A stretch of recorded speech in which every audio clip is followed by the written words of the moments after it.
সামনে উপরে ওকে। আসসালামু আলাইকুম। আলহামদুলিল্লাহ, আল্লাহ তাআলা খুব ভালো রাখছে, আশা করি আপনারাও ভালো আছেন।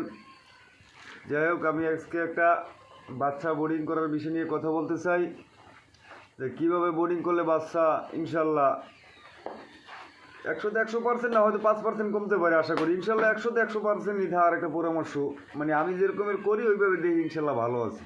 যাই হোক, বাচ্চা বোর্ডিং করার আগে প্রথমত আপনি বোর্ডিংটা করার সাথে নিচে তুষ দিয়ে দেবেন। তুষ দেওয়ার পরে 1 থেকে 2 ইঞ্চি পুষ্ট করে দিয়া 2 নম্বরে পেপারে কাগজ লাগছে দিতে হইবে। 3 নম্বরে একটা সুতি কাপড় বিছিয়ে দিতে হইবে।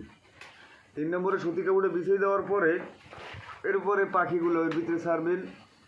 আর বোর্ডিংয়ে খাবারের পর দিতে হইবে, ছোটো ছোটো পর দিতে হইবে। পরের ভিতরে মার্বেল দিয়ে দিতে হইবে, নাইলে কিন্তু বোর্ডিংয়ের ভিতরে বাচ্চা পানি খাইতে দেবে, ভিতরে পড়ে মারা দিবে, এটা মাথায় কিন্তু রাখতে হইবে।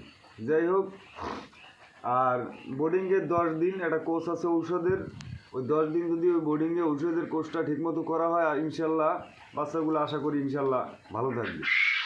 একটা ওষুধ আছে শেপাওয়ান, এইটা 3 বেলা খাওয়াইবেন, 1 লিটারে 1 মিলি 3 বেলা। আরেকটা ওষুধ আছে গ্যানামক্স, ওইটাও 3 বেলা, 1 লিটারে 1 মিলি ঔষধ 3 বেলা। আরেকটা ঔষধ আছে লাইসুবিট, এই ঔষধটা হইলে যাইয়া 1 লিটারে 1 মিলি, কিন্তু এইটা চলবে সর্বমোটে 4 দিন।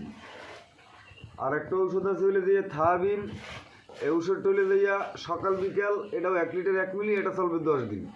তো ঔষধগুলো যদি ঠিকঠাক মতো যদি ইনশাল্লাহ চালায় বোর্ডিংয়ে, এবার ঠিকমতো যদি পানিগুলো পাল্লাই দেওয়া হয় 3 বেলা, আশা করি ইনশাল্লাহ বোর্ডিংয়ে ছাগল বাজে। আর একটা খেয়াল রাখতে হইবে, বোর্ডিংয়ে জানি ছাও কোনো মানে জরা না হয়, জরা হইলে ওইটা ভাঙিয়ে দিতে হইবে, এইটা মাথায় রাখতে হইবে।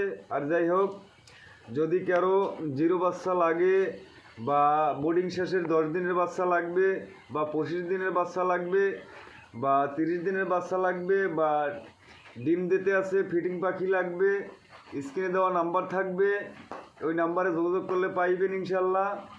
আর আমার থানা জেলা বরগুনা এবং মাইঠা চৌমনি আমার বাড়ি, 9 নং ইউনিয়ন বালিয়াতলি। স্ক্রিনে দেওয়া নাম্বার থাকবে, ওই নাম্বারে যোগাযোগ করলে ইনশাল্লাহ পাইবেন। আর হোল বাংলাদেশের যে কোনো জায়গায় বাচ্চা এবং পাখি পৌঁছানো যাইবে ঠিকানা থাকলে, কিন্তু এইটা একটা আবার অন্য রকমের, যেরকমের যদি দূরে কোথাও হয়, তাই মনে করেন বাচ্চা যদি বিকালে যায়, টাকাটা আজকে সকালে পেড করতে হইবে এরপরে, কারণ বাচ্চার ব্যাপার তো, কারণ ওটা একটা ঝামেলা হইতেই পারে, এই জন্য টাকাটা আগে দিতে হইবে। যাই হোক, আমি নতুন খামারি, কথায় যদি ভুল হয় ক্ষমা করে দেবেন। আমার যে ধারণা আমি যেরকমের করি ইনশাল্লাহ আমার খামার খুব ভালোই চলে, এরকমভাবে চালাই, এই কামনা রাখে আমি বিদায় হচ্ছি। আল্লাহ হাফেজ, ভালো থাকেন, সুস্থ থাকেন।